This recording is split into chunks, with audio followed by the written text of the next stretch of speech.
Friends good evening आपण मानक समस्त को स्वागत करुछि मो चैनल को। आपण देखुचंती स्क्रीन रे ये होछि अमृत विहार संबलपुर ओडिशा। आपणकर पीएचडी एडमिशन पाई गंगाधर मेहर यूनिवर्सिटी रे नोटिफिकेशन बाहरी। आपण विभिन्न सब्जेक्ट रे अछि आपण 17टी सब्जेक्ट रे आपण पाई परिबे।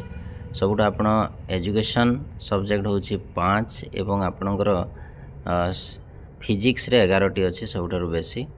एलिजिबिलिटी क्राइटेरिया आपणकर जमते यूनिवर्सिटी मानकर होछि सेमते 3 प्रकार एलिजिबिलिटी क्राइटेरिया रखा हिछि। नेट विथ जेआरएफ केवल नेट आउ केवल एलिजिबिलिटी पीएचडी पाई। तापर आपणकर देइछि एलिजिबिलिटी क्राइटेरिया एज रिलैक्सेशन ये सब विषय रे आपण अधिक जानिबा पय कोन करिवे ना हमर जो जीएम यूनिवर्सिटी अछि गंगाधर मेहर यूनिवर्सिटी रो वेबसाइट को विजिट करिवे। आपण एप्लीकेशन लास्ट डेट होछि